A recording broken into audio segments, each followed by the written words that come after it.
What's up, guys? Welcome back to the Team Solemn Circus deck profile. Today we're going over a deck that I've been playing a lot lately. It is Dogmatika Fire King. I know I have been playing this in the budget series. This is not going to be the budget version of the deck, but it is a budget version when we're counting we're not playing the Sinful Spoils stuff. So not having these in the deck is quite important. You could play, optimally if you want to. You could play like one of these, and of course you could play like triple of the Sinful Spoils Origins. But unfortunately, I don't find that really good. Having another additional normal or some way to special summon a monster. You could play Fenrir's, I guess, and then send that and then be able to summon this out. Get your plays live. It is a option, but unfortunately, that's just not this deck profile. This is going to be a Dogmatika one, as you guys are going to be able to see here. A Dogmatika deck profile. But before we dive in, over to like, comment, subscribe, and well, let's get into it. So we're going to start off with the 2 Garunics. You don't need any more than 2 of these. Some people are even cutting it down to 1. I don't think that's right, but we can play 2. And then we are on the 3 Kieran. This is your best card in the deck for sure. I don't know anyone who's saying otherwise. This is essentially your Shavara. Konami, if you hit this card, I think I'll just quit Yu-Gi-Oh! They hit my Shavara. I'm playing this now. This is essentially just Shavara, but better. Being able to destroy from the hand, and then also when it's destroyed, being able to summon and pop a card. 3 Ponix, best card in the deck. Secondary to the Kieran. This card really good. Searches for all your spells. You guys should all know what this card does. Then it just comes back in the standby phase. It's a mandatory activation, so make sure you guys remember that. It plays into Thrust. Unfortunately, there's not much you can do about it. Then we are on the 3 Arvada and 1 Ring Bali. So I was optiming to cut this down to maybe 2 cards and making 1 Ring Bali and then playing the Tankies. But unfortunately, Tanky just doesn't really do very much, as well as it makes the deck play more into Droll. I don't really want that. I want to be able to normal summon this out and then find a way to either get this on the field with a copies of like 1-for-1 or anything else in your package, and be able to play through these kind of negates rather than just get like activate Tanky, get Drolled, pass. It doesn't really find any times where I want to be able to do that. And of course, Ring Bali is really good. I saw people cutting this all together. I think that's absolutely incorrect. Ring Bali is able to negate spells and traps. And if you look at like what's going to be the most meta represented decks, it's going to be like Rescue Ace. They have spells. Or see Labyrinth. They have traps. Like, come on. Like, even this deck, if you're able to negate like a copy of like the Fire King Island or a Sanctuary, you're doing a lot. Even like Runic, if you can actually like place this down and find a way to negate the activation of the fountain, it's extremely good for your favor. Then we are playing the 1 Barong. This is going to be cut once Prominent Princess comes out, but unfortunately it's not now, so we're going to be still being able to pop it and dumping it with Garunics to be able to add the Kieran during the standby phase. That's it for the Fire King part of the deck. Moving on to the very low amount of Dogmatika package. We're playing the Maximus and the Knight. Some players are not playing the Knight. That is absolutely incorrect. The reason why you have to play the Knight is because if you have just a Dogmatika punishment in the hand and you have Maximus already in your hand, your Dogmatika package, like your Nadir Servants, are doing absolutely nothing. So to minimize that, you are just playing a second copy of a card. Therefore, if you activate the Nadir Servant, if you already have Maximus in the hand, you can just search for a copy of Fleur de Lis. Still be able to send your card to the graveyard, which is going to be Garua, going to let you additional draw, and then you can play your Maximus. So, I'd rather play 1 extra card in the deck to minimize having, 3 bricks or 2 bricks in my hand. Because in that case, if I have Maximus and I have the Nadir Servant, I'm only playing with 3 other cards. And that's not really fun to me, so I want to be maximizing my cards advantage and just having the Fleur de Lis, which also serves as a negate. It's not just a useless card. So it's also important to note. Then we are playing a different package. We are playing the 2 Fenrir's. So this deck does, I don't want to say struggles to set up a board, but it does not make the best board with the Dogmatika package. So I really wanted to have a monster that was able to deal with stuff going first and going second. And I wanted to be a good card. This deck doesn't brick necessarily, but it just doesn't play the best. If you get low impact hand trapped. So rather than playing an additional hand trap, which you're already playing, I believe it's 5, or no, we're playing 8. So rather than playing 8 hand traps or upping that up to 10, I wanted to play 2 Fenrir's, which also can kind of repurpose themselves. So, it also does deck thin as well, which is really nice. But Fenrir's is able to do the same thing as a hand trap essentially, but also being a body on the field, which is very nice, and also is a threatening body, so it's really cool with that. Then we are playing for hand traps. We're playing the 3 Ash Blossoms, 3 Imperms, and the 2 Ghost Spell.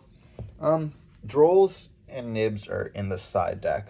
Ghost Spell is really good this format because of the Fire King decks. Branded, Labyrinth, Runic, Rescue Ace, like so many good cards, or so many decks are able to hit with this, even Chimera. You know, just having this like versatile hit everywhere is really nice to play, and like these are the matchups you're going to be seeing the most. And then obviously, of course, Ash Imperm is just the most generic. It's crazy cards. Then we are on the spells, 2 Fire King Islands and 2 Sanctuary. I cut this down to 2 because I don't want to see it as much. You know, a lot of the times you will be bricking on it, and like you'll have one in hand, and like you do want to search it. But the thing is if it's already in your hand, you know, what else are you going to search? You can search for a Sky King Burn, which is never a horrible option. But I just want to be able to, like, if I see 2 of these in the hand, it's just absolutely bad.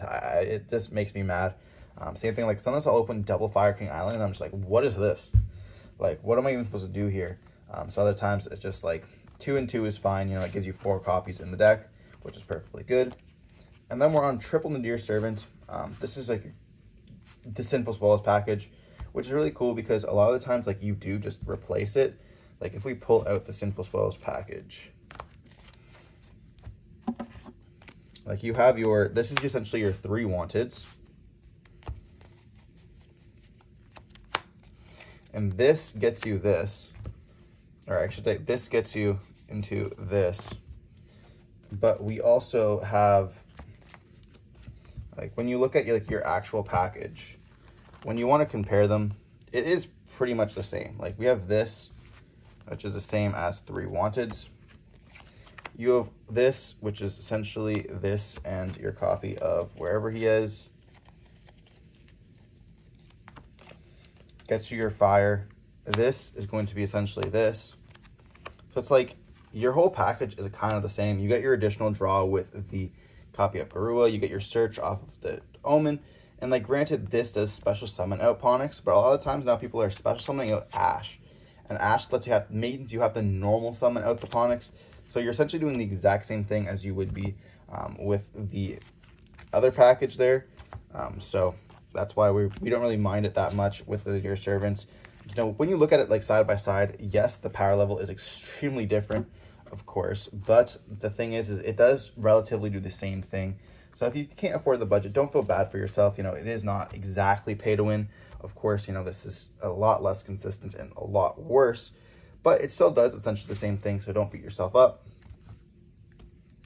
Then we are on the 1 Circle and the 1 Fire King Skyburn.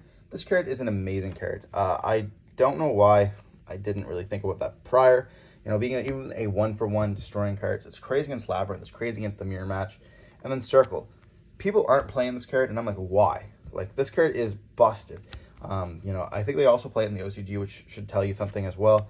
With how they play the deck. You know, it can facilitate OTKs as well as it can dodge a lot of stuff too. You know, being able to, like, if your opponent has something in perm, whatever you really want, or you just target, destroy, and then be able to summon from the graveyard.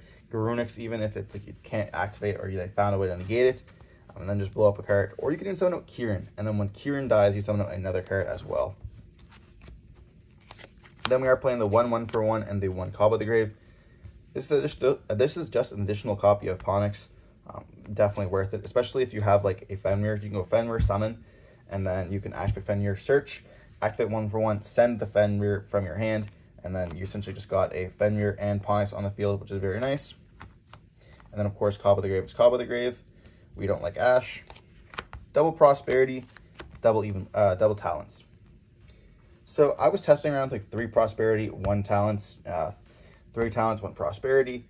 I found that myself, I really liked the 2 Prosperity angle because with the Nadir package, you are using your extra deck.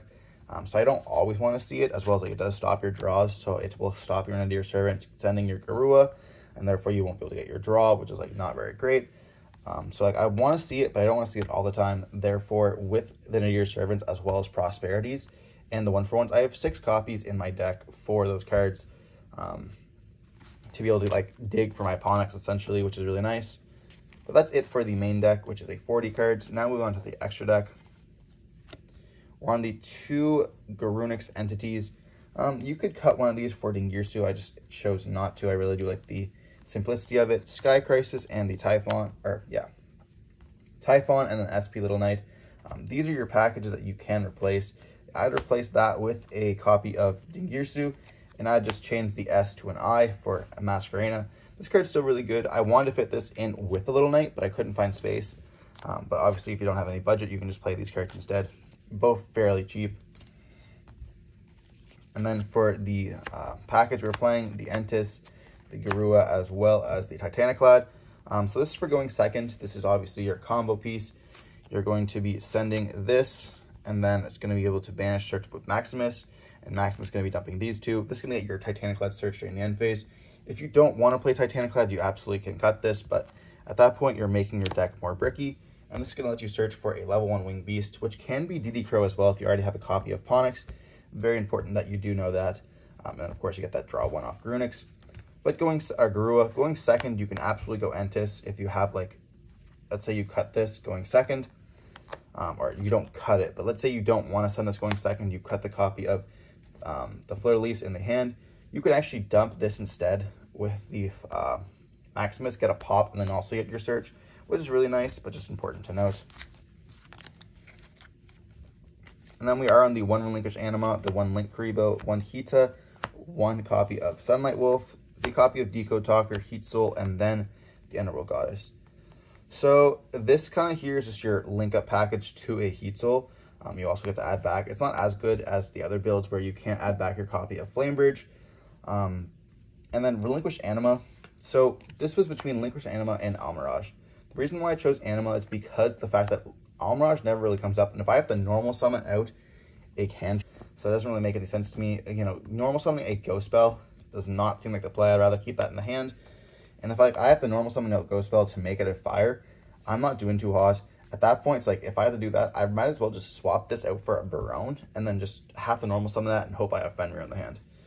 And like the secondary effect of like when a normal summon monster is destroyed by battle, I can summon him back out. Never comes up. When do I ever have a normal monster that I'm leaving on the field that I normal summoned? I'm always popping my my copy of Ponix with some kind of card effect, whether it be Kieran, whether it be the field spell, or some other way, or linking it away. I'm never just leaving it on the field and passing, especially in battle position. So like that's definitely just not coming up.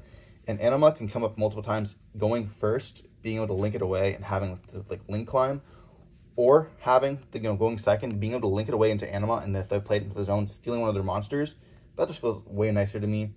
Link Kuriboh being able to come back, popping the, of course, the copy of Ponix, not popping, but tributing off the Ponix can come up a lot. You also summon this out with the Sunlight Wolf plays, getting your Sunlight Wolf, and then of course you can link off of a Decode Talker, getting your search, which is also why Prosperity is that too, because if you want to be able to use Prosperity, normally you're going to get rid of your Heat Soul because you're not going to be able to draw that turn, which is important. Then Decode Talker and Underworld Goddess. Unfortunately, you kind of have to play this. Like a lot of the times you'll be playing as like Mendadium, and you can't really do very much. And unfortunately, we're not playing any spellcasters, so you can't really go for your Solemn package to go into Decode Talker. So that's why that's not in the deck.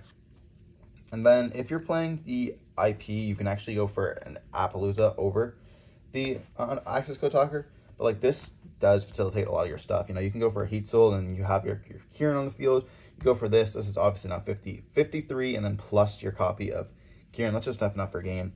And we aren't playing these two cards until Prominent Princess comes out. Once these two come out, we're going to absolutely smack these down and play these instead. This card is an absolute amazing card, and I definitely recommend picking this card up before the card spikes, even more than it already has. If you want to be playing this deck, I should say.